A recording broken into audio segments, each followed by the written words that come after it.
Welcome, everyone. Levi and I have been working together on and off for a decade. And it is a multiple joy for me to be here with all of you. My first time at UT Austin, what a beautiful, beautiful place.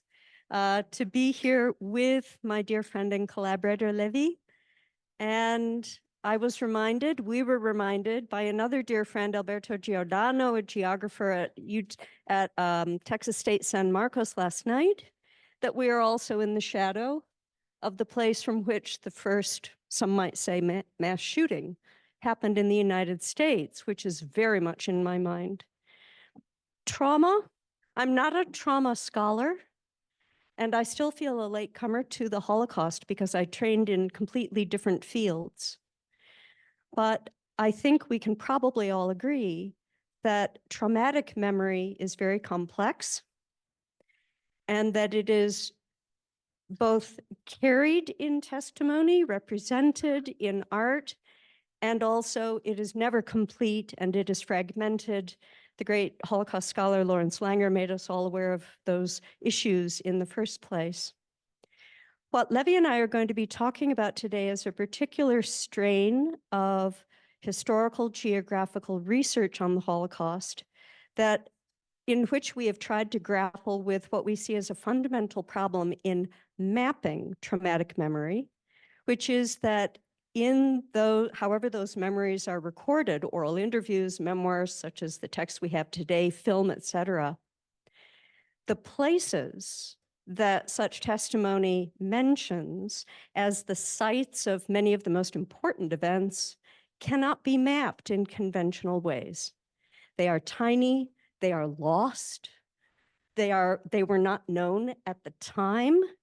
So places that are named that you can put easily on a map are often the least important parts of the placing of testimony. So that is our starting point for our presentation today. Easiest way to advance is comme ça? Yes. Okay, Levi. Yes, I think this might work as well. I can use both of them. So we're getting used to the tech. You can hear me fine? No, I'll just use this one. That's wrong. Okay, so when Anne and I started to talk about this workshop and what we wanted you to get out of it, we said we don't just want to throw at you a lot of our own research and insights we have learned, but we want to give you some practical methods that you can apply to your own research. So our presentation today is divided in 3 modules, 30 minutes each. And so we are running a tight ship in terms of timing. So we're going to be trying to stick to the time. The first 2 modules are going to be anchored in what we call observations. Here, we're going to try to give you methods and new tools to think about how you can extract geographical data from text and testimony or from historical maps. Then what we're going to try to do in the 3rd module is to elevate those insights you have gained from the testimonies and historical maps in a process we call inductive visualization. Here you're going to be playing with the data, structure it, visualize it, and try to see if through that process you can gain new insights into the sources that you'll be working on. We are prepared some specific sources for you to work on, but the idea very much is that you'll take these learnings and apply them to your own research and interests. And so on that note, I'll pass it on to Anne, who will frame a little bit into our research and why we're coming to this today.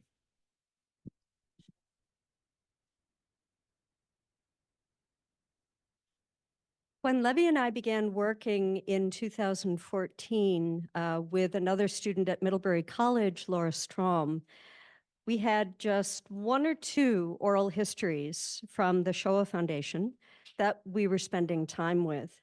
And I asked these 2 brilliant students to listen to the oral testimony, to watch it, to read the transcripts repeatedly, looking for places that were mentioned.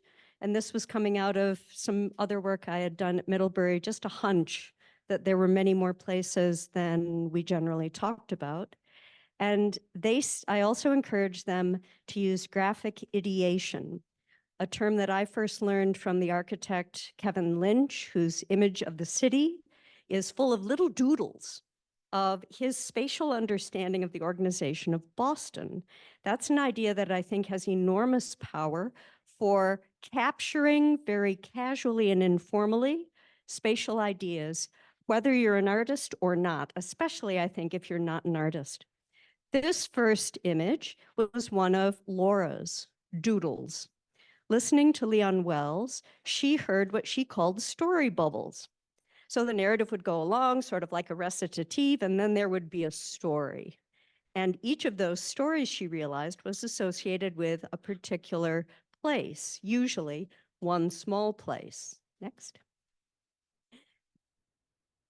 So here's another visual that we made in this process. And you probably won't understand, and you don't need to understand everything, but it reads from left to right, and it's the story of Leon Wells. So it's chronologically based on the places and the people that were mentioned in his testimony, which are labeled at the bottom and on the top. And these inflection points are turns in his story. Now, what we found particularly interesting in this particular visualization is when we started to look at time. If you think of testimony that were recorded, we have two time elements. We have the time of the testimony itself, the minutes that are recorded, and then we have the historical time that the narrator or the survivor in this case brings us through. Every line on this time shows 1 month. And what you see here is that at the beginning of the testimony, a long historical time is covered in a short time of the actual testimony. But then suddenly here, the survivor spends many minutes talking about events that took place over just a few weeks. What we also noticed when we did this work was that the types of places that were mentioned here were specific places. A farm, a cattle car. And this makes sense. These were the places where their memories and their experiences were coming alive. So that's when Anna and I started to look at places and different types of places and what places meant to the experiences of Holocaust survivors.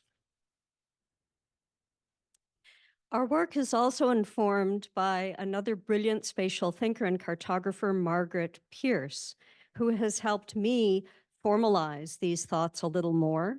And so this list of possible kinds of places, though it comes out of our work, also pays a debt to Margaret's thinking about this. Named places are very valuable, and one should always be on the lookout for them and record them if you can. Excel is fine, use it for that. And named geographic entities, the physical landscape, which we'll come back to later. Unnamed locations, however, we think are equally important and sometimes more so in the narrative of survival or death. And those can be unnamed physical sites as well. So with this, I think with that sort of rough introduction, we would like you to take out your extract from Etunia Bauer-Katz's memoir, Our Tomorrows Never Came. And if you don't have it with you, there are a few spare copies on the table. And we'd like you to turn to page 64. Also get your marker handy. And we'd like you to reread again from the bottom of 64, from the paragraph that begins after the stable boys finished their work, through to the top of page 66, where it ends. The all-encompassing word pogrom only begins to approach it. In this passage of text, please start using your marker to highlight any kind of place you see. And there's no right or wrong here, just feel free.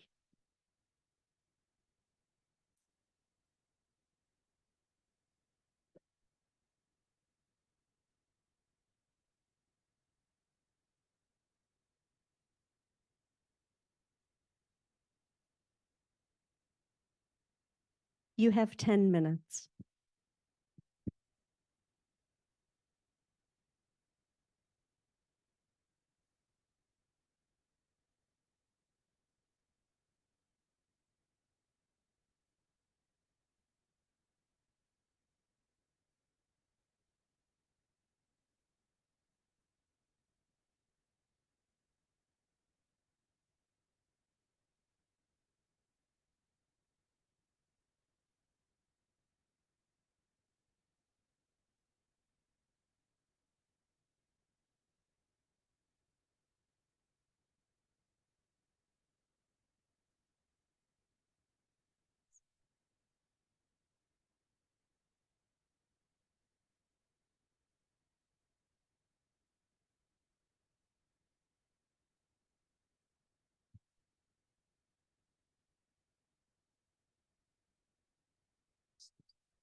if by chance you're a rabbit who gets through things quickly, you can go back through the text and look for spatial pronouns, which are great clues to spatial relationships.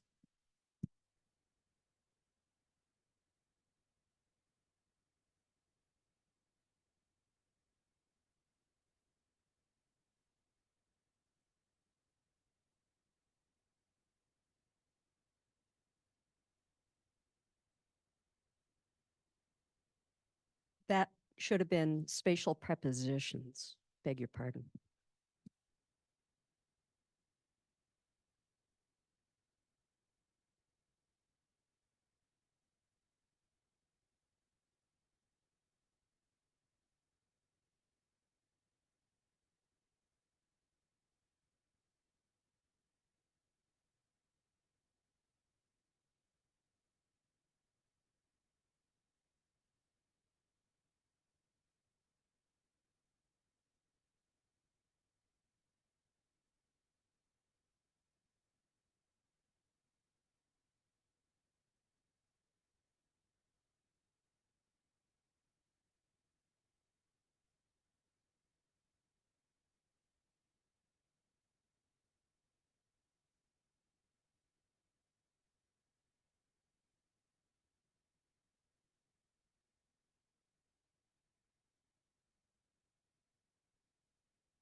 One minute.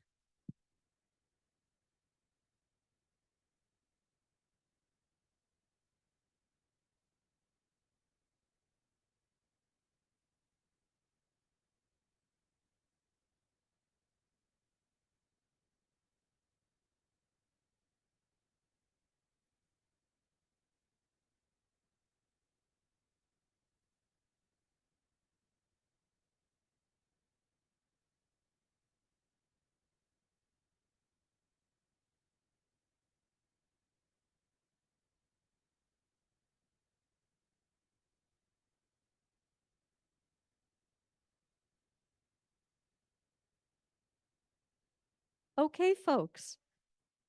Yes.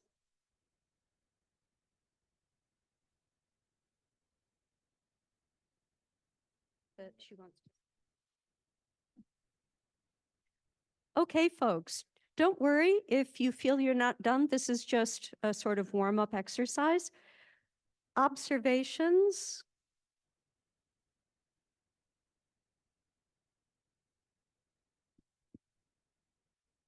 Oh, sorry. The preposition thing is truly very interesting. I find that really revealing. Give an example. Okay, sorry, different glasses. It really, the physical space, especially like onto a fence, to a barn, onto the room, she bored into. So it's really, you get this real physical, it's, I think for me, the sense of sensory going into a space and what it physically takes. Wonderful. Other observations? What kinds of places did you find that you might not have noticed otherwise? Tatiana. Again, like the fences, so boundaries, right? Barns, piles of hay later on, also snow, but also like doorways, those kinds of things that are. Good. Folks out here, I know some of you were looking.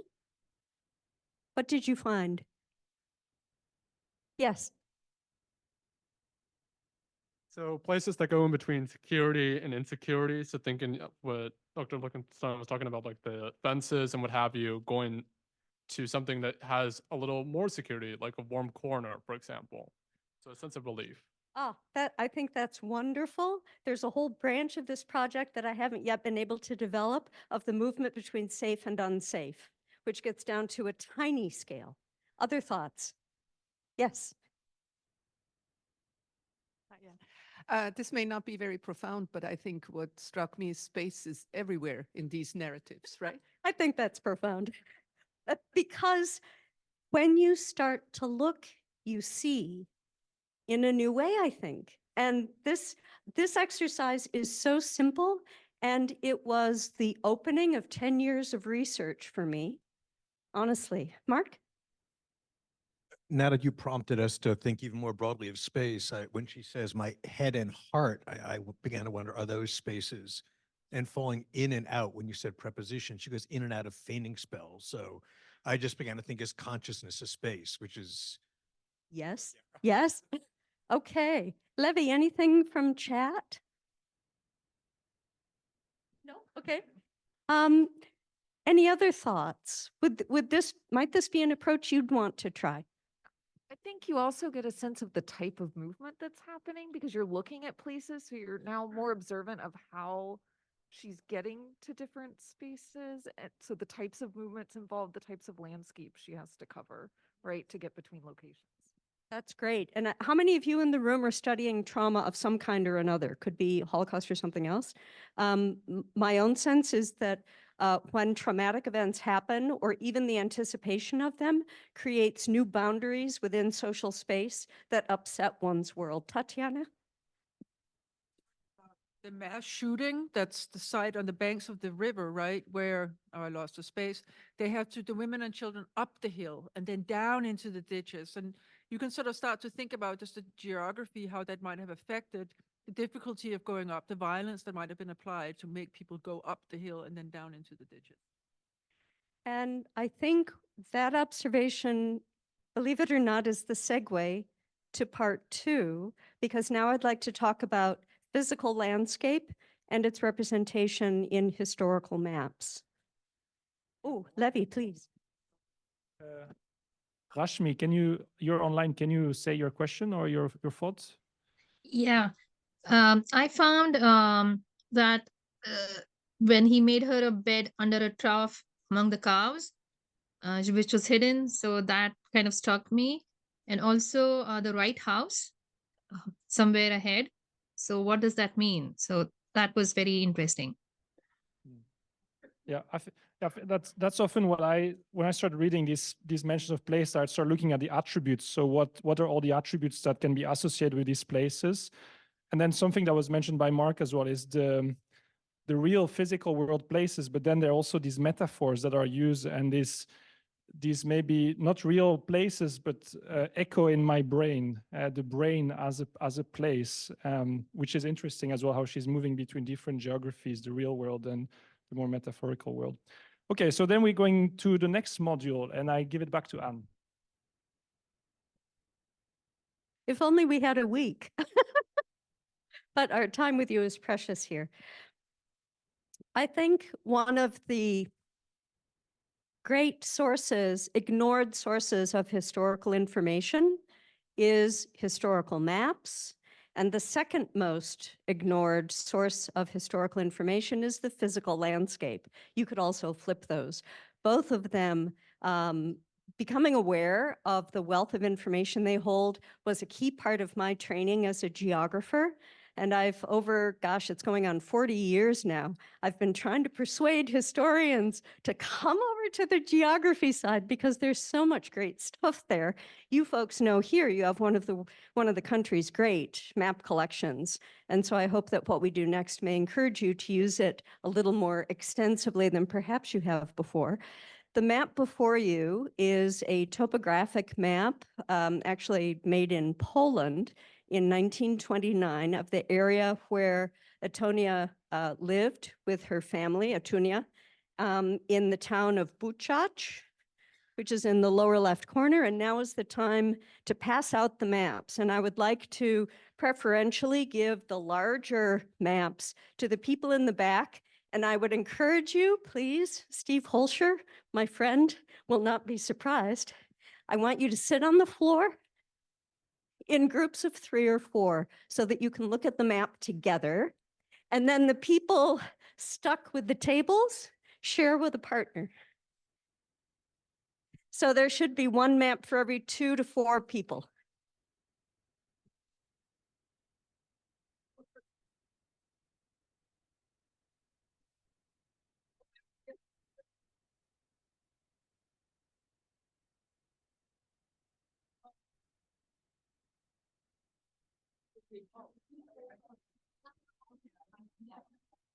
If you guys at the table want to get on the floor too, that's okay.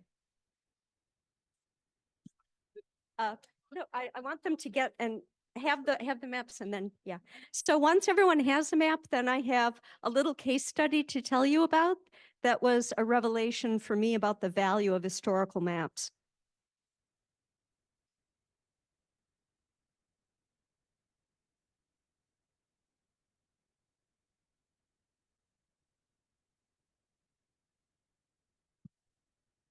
Okay, if you can tear your eyes away from this beautiful map for a moment, I have just a couple of minutes of sort of prefatory remarks with an example. Levi, can you help me advance? It's not. I thought it was just the button, is it? Oh, okay, okay. So I just click right? Oh, okay. All right, the example is research I did a number of years ago on the Battle of Gettysburg. The spatial question in my mind was, what could Lee see at the battlefield? And might it be possible if I could determine that to understand a little better the catastrophic decision that he made, particularly to march Longstreet's assault, also known as Pickett's charge, on day 3 of the battle. So we're in 1863. Where do you go to answer the question of what could Lee see? Well, I knew by then that there was a technique in GIS called viewshed analysis, where if you have a digital 3-dimensional terrain, you can place a point on that terrain and ask the program to tell you, what could I see from this point, either lying on my belly, standing my height, or Robert E. Lee, 6 feet tall plus 2 inches of heels on his boots at the top of the cupola at Gettysburg. And then the program gives you a map. I'll show you the result in just a moment. But in order to create that historical terrain, I needed an historical geographic source. Robert E. Lee, like Grant and others trained at West Point, was an excellent reader of the ground. That's what they called it. But at Gettysburg, everyone arrived there, both armies, without a topographic map.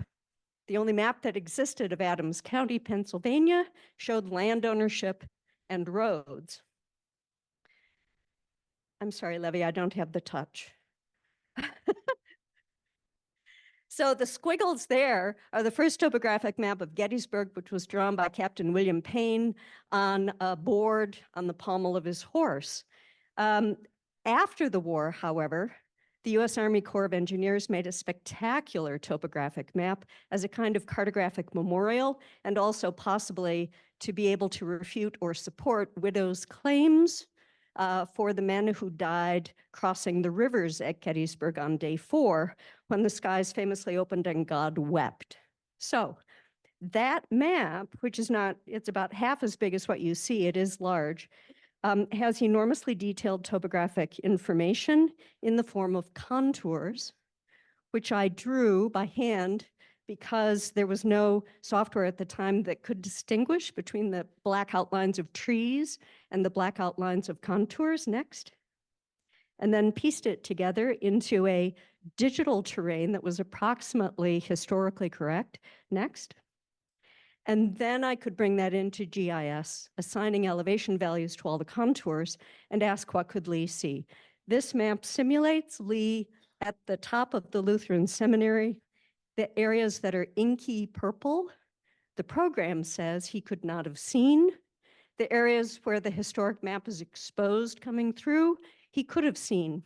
And the key finding here supports arguments by historians that he really didn't know the extent to which the Union Army was being reinforced from Washington, which is offstage in the lower right.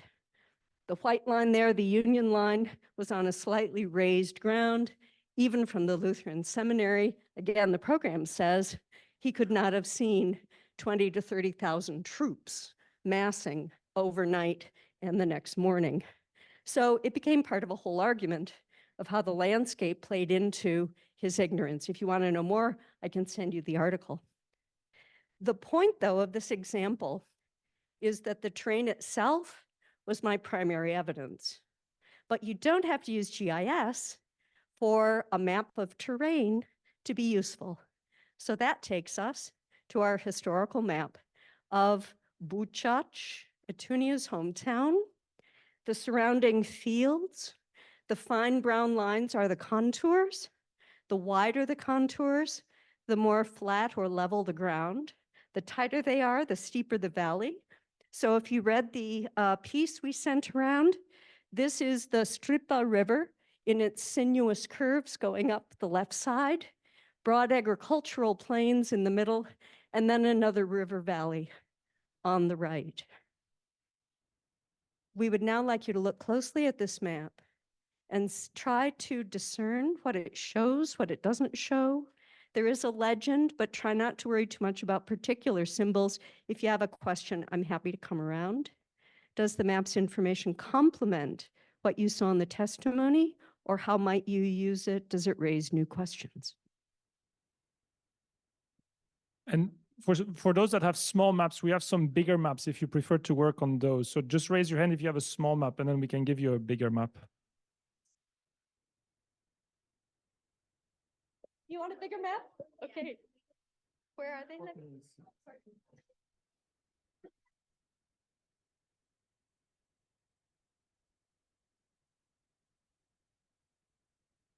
And here, Courtney?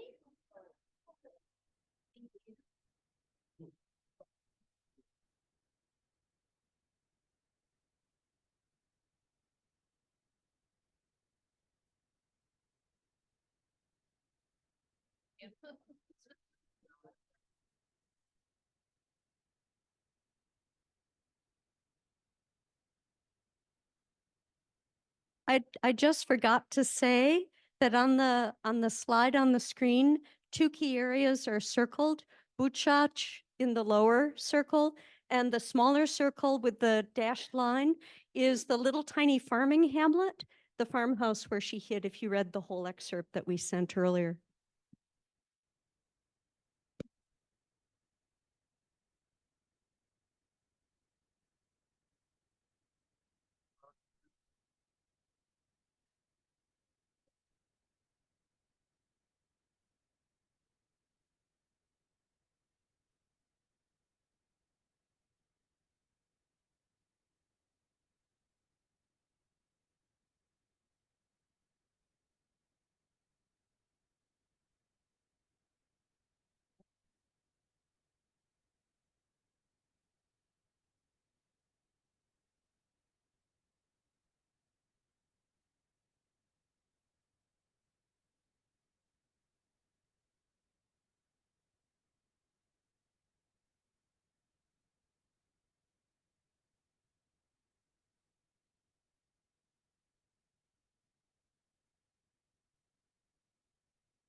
Yes, please do draw on the maps if you wish. Mark them up.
About 1 minute to go.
Okay, so we're going to reconvene to the larger group discussion. So we'll have 5 minutes now to share a bit of ideas, insights, questions that the map raised, and then we'll continue.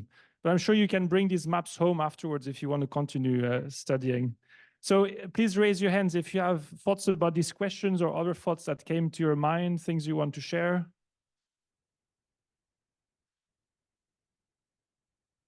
If I connected the right places, I was just surprised to see on the map how much populated area she actually had to traverse in order to make it across kind of open fields to the place where the family was hiding.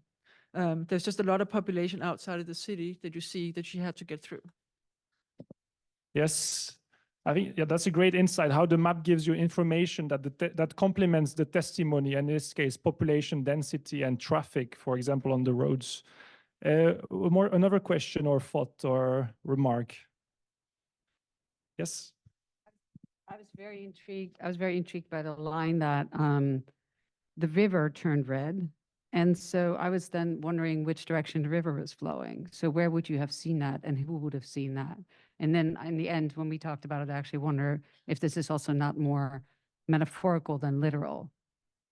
Anyway. Yes. More questions. I grew up in a rural area in France, and so when I see this map, I directly think of farmland and the seasons.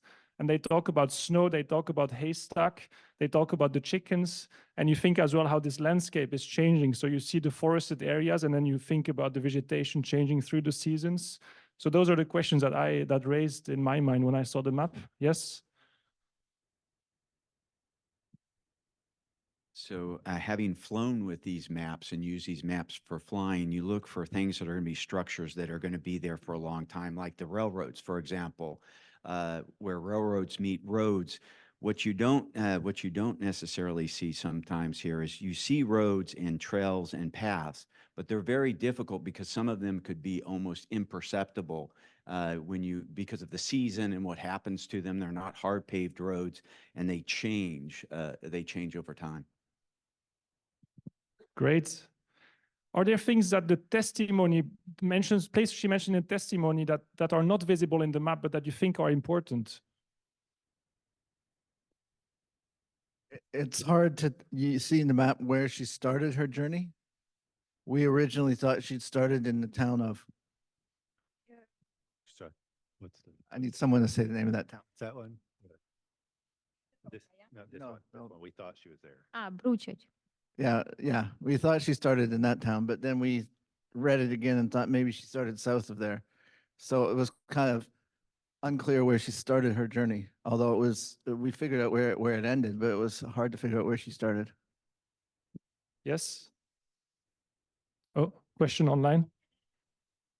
Answer the question. Oh, yeah. We have something on chat. All right. So here's the map.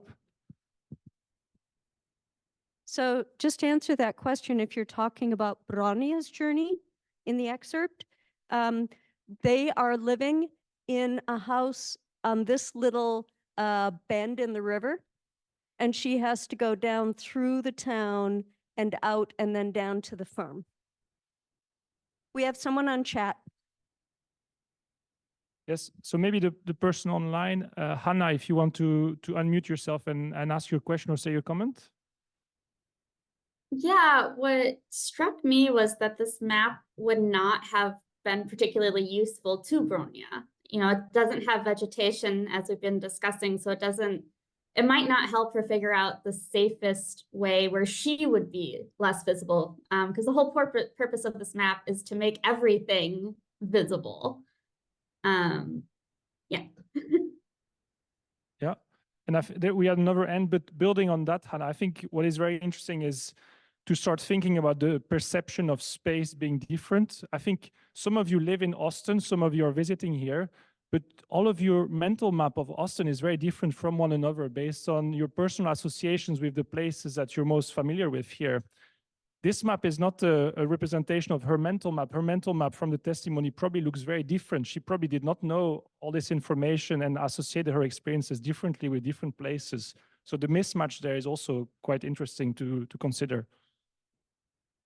question on page 66, it mentioned the city because apparently Bronya it was separated from her family, right? They were waiting for her to return. So this is on, I pronounced wrong, Józefovka, where is that? That's on page 6. That's the little place circled in the previous map. Oh, that's in the farm, yeah. So the parents are there. Yes, that's right. Józefovka is the little teeny farm settlement in the smaller circle. Yeah. All right. So unless there are more questions, we're going to continue and we are on time. So this is very good. We have 50 minutes have passed and we still have 40 minutes to go. So I'll give it to Anne, who will start us off on the third module. Okay. Those of you who are taking part in the Holocaust Institute, I think received an article that Levi and I and Laura wrote called Inductive Visualization. Some of the folks elsewhere in the room probably don't know that work. It was published in the journal GeoHumanities in 2015. Thanks, Steve. And the name or the umbrella term, inductive visualization, emerged out of our work together when I realized that I had been asking undergraduate students for many years to do graphic ideation freely in a department, a geography department, where they all had to learn GIS and they all learned to make maps with Adobe Illustrator. It was a very techie department. But I heard from them the same thing I felt myself, that it was so freeing to step away from the computer and just doodle. And that's always been necessary to me because I continue to struggle with GIS. Inductive visualization is entirely free to connect your hand with your mind, or rather to let your hand be your own amanuensis. That's how I think of it. Laura, listening to Leon Wells' testimony, began to see a pattern. This is the great thing. Spatial thinking is very pattern. When he felt safe and when he felt in danger. And she just got some markers and traced the sequence of some of the stories in his narrative using red for when he felt confined or in danger in relation to certain events, and then green where he felt safe or free. She also marked a couple of decision points. Those are yellow, which for Levi became inflection points in his different representation. So this is a nice example of using graphic ideation or inductive visualization to capture an insight from reading that you can do at very little cost to yourself. And then the work of a first-year student, Tyler Madden, who was dyslexic and didn't like to read, but he read some sources about what happened at Ponery. The Holocaust folks in the room will know this was a forest, a pleasure site outside of Vilnius in Lithuania, which the Nazis turned into one of the biggest killing sites in Eastern Europe. And he noticed patterns, very, very basic, which is what I love about this. Just pen on paper. He did this the night before to turn in the assignment. Vilnius is just a scribbled grid, the city, and the Ponery Forest is just some sketchy trees. But look what he's captured. That first, the sequence is on the bottom with a timeline. Men were taken away. Then they were identified in the forest or in the city. Then they were taken to the forest. And then men, women, and children, and he's indicated a first number here, 500 Jews a day. This comes from the Ponery Diary by Sakovich. This is the beginning of a basic understanding of the spatiality here. It doesn't matter how far Ponery Forest was from Vilnius. It doesn't matter exactly where the ghetto was. It's the movement and what happened to these people that matters. Next.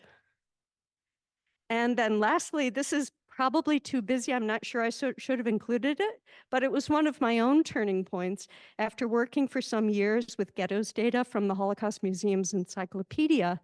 I thought, well, ghettoization is, of course, we know much more than Raoul Hilberg's stages of the Holocaust, that there were many events that happened in different combinations, in different sequences at different places. So I tried to write down the side the different events that were possible, and that's summarized in the top diagram. But then thinking, what happened in Lithuania? Only a couple of those events, very quick. In Białystok and Krakow, it was more complicated, and some of those events, kinds of events, repeated. This became, for me, a new conceptualization of ghettoization that I'm continuing to develop now and hope to express fully in the next year or so. So you can do it very, very simply, or it can become a model for a whole project. Here's another example where I started to extract all mentions of places in the survivor testimonies of Anna Patipa and Jakob Brotman. And as we noted earlier, a lot of the places, we don't have the coordinates. We don't know where located in the real world. A farm, a forest, a river, we don't know which ones were located. But there are a few ghettos and camps and country names that we can locate in the real world. So these are shown here for the two testimonies. What we did then, however, we distorted the real world geography by making these places much bigger to make room for the smaller places that were mentioned in the testimony. So even though we did not know, for example, where the neighbors were located or where the farm was located, we knew that the neighbors were next to the town, or that the farm was inside the village, and that the bedroom they had to give out was inside her house. So using this web of relative locations, how they were related to each other, we built this map with Anne. And in total, we mapped 622 places mentioned by the two survivors, Anna Patipa and Jakob Brotman. So here's another example of how sketches, and these started with small sketches on a piece of paper, and then we were able to scale that to many more places mentioned in the testimony using a structure we had developed through inductive visualization. This is an example, a close-up of Anna Patipa's hometown, Perry-Castañeda. And you see here the different places. We used opacity to highlight places that are mentioned most often in the testimony and places that are mentioned less often. And you can see also how we have developed a visual grammar to produce this map. This is just one example. If you think back to the testimony we were reading, they were talking about snow, about hay. So you might develop a different structure to visualize, but this is an example of one type of structure you might develop in visualization. We used different colors for the two different types of testimonies. And then we also had excerpts from the testimony to show the movement with arrows and to show how the two survivors were moving through the landscape. For us, for Anne and I think this was much more than a new map. It was a new language in the world of cartography that could be scaled to other testimonies, but also that had us thinking about new questions we could start asking our data. Suddenly, with this web of relationships between places, we could start asking, for example, what are places mentioned by women in a specific camp after a specific date? We did not know where these places were located exactly, but we knew their relative relationship to one another. So with that in mind, we're going to start our third module, which will give you a little bit more time. We'll give you 20 minutes. And think about the four examples that Anne and I showed today. In all of them, you'll see that we've gone from the unstructured data that we have extracted from the testimonies and from the map. So think about the first two modules. You are looking at the map and you are looking at the testimony and you are extracting data and information. And then we start ideating around how we can organize and give structure to that information so that we could apply it systematically across the testimony or across the map or across the information that we had. You can use colors, you can use shapes, you can use patterns, you can use symbols. And here the focus should not be quality, but it should be the quantity of the different types of iteration you can make. And after that, what you would do is select information that you find interesting and start refining it and start scaling it to a larger amount of data. But at this stage, try to give structure to the information you find interesting that you want to focus on. Try to simplify it. You have to focus. You cannot show everything. So there are some decisions you need to make.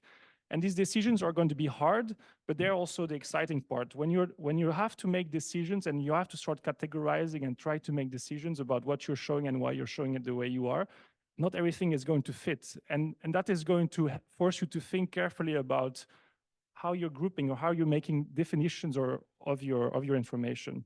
And the last part I would say is the layering of information. So you see, for example, in Laura's snake, you have the colors and you have the shape, but then you also have the text on top. So you can layer different types of information on top of each other. And Anne, you have some more thoughts about this one. Just to give you a little more guidance if you wish it, but do not feel constrained by this. You could sketch, you could focus on people or places or events or movement through some kind of landscape or with or without reference to the physical landscape, spatial relationships, what was happening near or far, what was happening in one place and other things were happening elsewhere perhaps, or a series of events, kind of like Laura's snake, a sequence across space, or you could choose one place and use a method called small multiples, which is what, could you go back to just the previous slide? Tyler Madden actually, that one, used small multiples. That just means you have the same geographic area in repeating frames, but the data changes.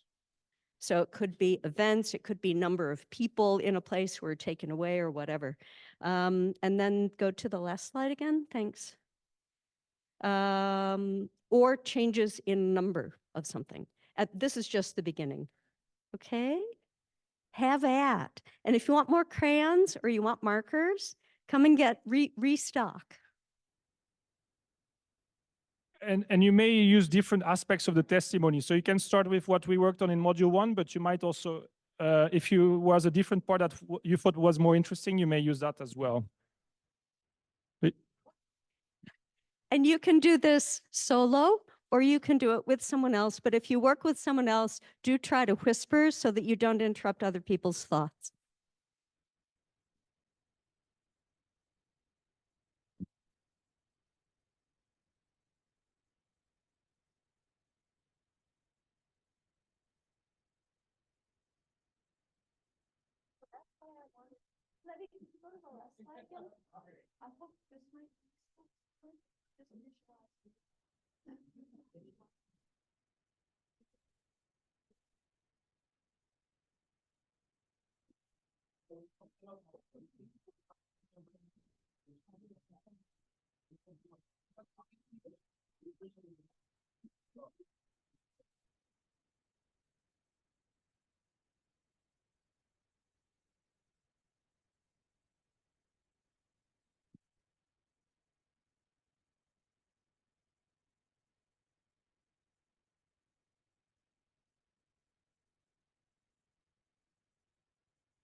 A big thing I left off this little list is emotion.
It sounds like many of you have reached at least an initial stopping point.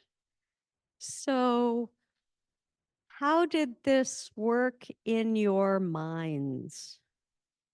How did this little exercise work in your head?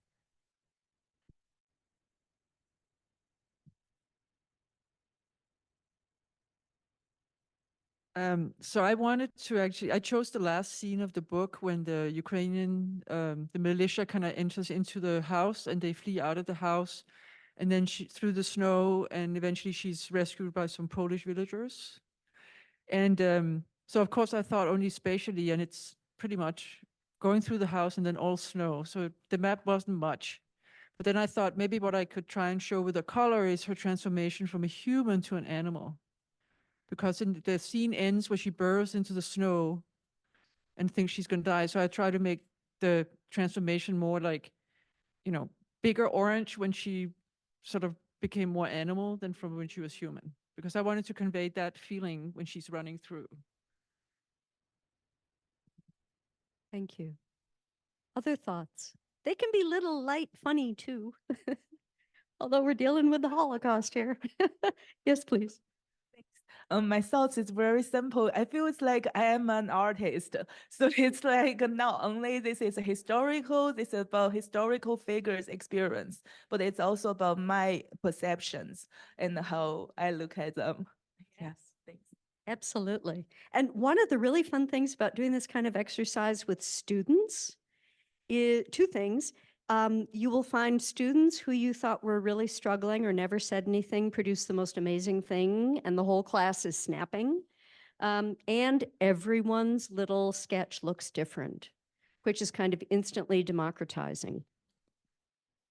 So we mapped the route to the killing. I mean, we mapped the route to the killing site, and it actually led to a discussion really based on this topographic map. We think they chose the route that might not have been the most efficient way to get the Jews to the killing sites, and we're kind of wondering why. Left us with we would not have been asking those questions had we not been drawing this map and looking at this map. So Very good. I forgot to mention something, the topographic map, by the way, I can't go here because it's Western Ukraine. I haven't been to Buchach, but the acoustics of that tight little valley, which she talks about, yeah, exactly, the sound. I only just now when I finished it up, I realized I had made all the safe spaces, not actually copying, but just automatic, I think, intuitive green. And then, well, besides the forest, which also had to be green, sorry. And then I just realized only at the last minute when I drew, she goes back to the house where she used to live. But of course, that is precisely no longer the safe space, right? Because she passes out in it. So that was kind of an interesting, the place that would have been the green house is now the red house in the entire town that's red, whereas Buchach was the safe town, whereas the other town was not. So it's also what is no longer the safe space versus what was always not the same space. Yes. Thank you so much. And when you focus on colors and you map safety and security with green and everything else with red, and especially the massacre with big black and red, you realize what a tiny space there was for her to actually feel safe. And that visualization is really helpful. Thank you so much. Sure. Ping, ping. So I also focused on the last chapter, fleeing the house, and I was curious about sight and perception of space, and how she describes, the house as kind of this searching for safety, but then running wildly, and multiple times says running blindly. And so I was trying to visualize this sort of progression in this flight from this constrained kind of formal space out into this field where she's running blind, she's dazed, but also feels very exposed. And so I kind of did like a series of, similar to the series of events prompt there of how exposed, how dazed the perception of space was, and just seeing how that progressed throughout this flight. I just want to add a scholarly footnote quickly. Some of you will know Hannah Pollingale's Ecologies of Witnessing. And one of her insights, I think, is that when people were in the sort of heat of trauma, that their awareness of space and place often fell apart. Or that I would like to do a corpus linguistics study of the falling away of adjectives in testimony, as people, it's very rich when they're at home, and then when they remember the places where awful things happened, the adjectives tend to fall apart. Pardon me, Ed. Thank you. Thank you. So I want to share my map too. So my map, I named it, it's like a psychological map and Brownia's journey. So for me, there are two things I'm doing. First, it's about the destinies. So destiny is the farm, and also it's like the city, and also it's like Joseph where her family is. But in each destiny, it's like did another circle. I think the other circle is a real destiny. So it's like the farm is like the farm's director, the hay is a real destiny. So for the city, the bedroom is a real destiny. And for the Joseph Volka family is a real destiny. And the second thing I mapped is the obstacles in each route. So from the town, the village to the farm, it's like snow, darkness, fear, fence, barn roof, and dogs barking. Something are real, something are just it's feelings. And from the farm to the city, it's like machine gun sounds, and also the city's sights. And from the city to the family, that's the unknown. So that's a question mark. Yeah, that's my art. Thanks. Wonderful, Ed. Thank you. And you mentioned this, but like acoustic witnessing, the things that we witness that we don't know what we're witnessing. With Treblinka, for example, the smell footprint of Treblinka, the river being red, and one sees that this isn't a very large river, right? It's not a wide river. So the idea that it could flow red, I mean, you can start to visualize how certain things you would see, hear, or smell in these spaces as well. Last thoughts?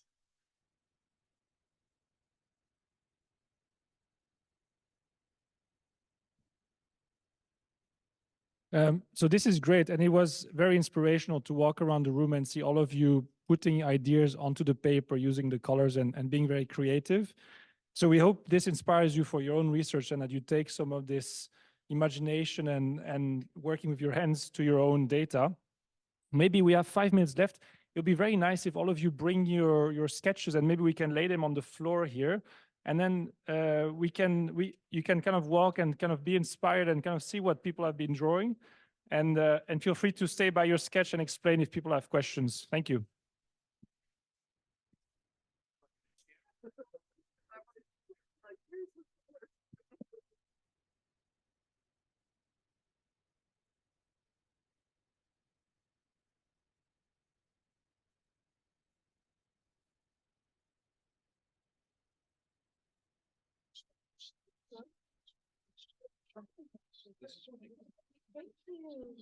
Very holiday. Everything you're doing. That's remarkable. It means a lot. Thank you. Levi, it's nice to meet you.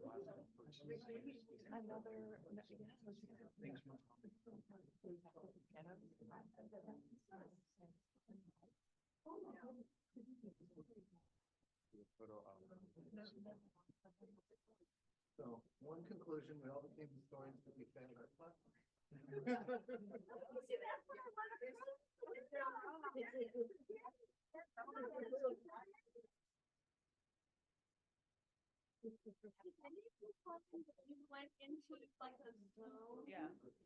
I would absolutely convince, I must talk with grandson someday, that drawing goes to a different part of the brain. And so it also gives your working brain a rest. Yeah. Can I tell you one thing? I do have a class of parents memory and trauma. Yeah. And one of the first things I think that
That's the barn.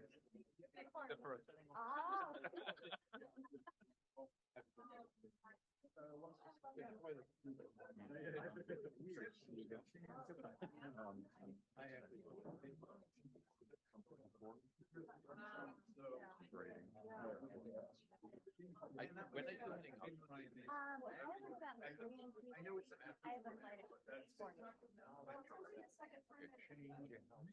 Maybe you can connect with the computer.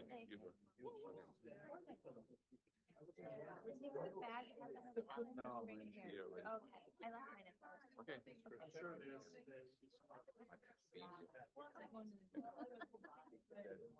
Places to sit, have a coffee, do some work. Me too. I know.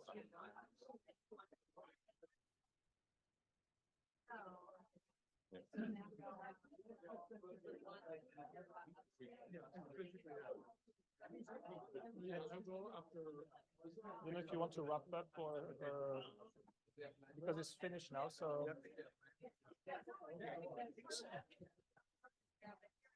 So a few concluding words.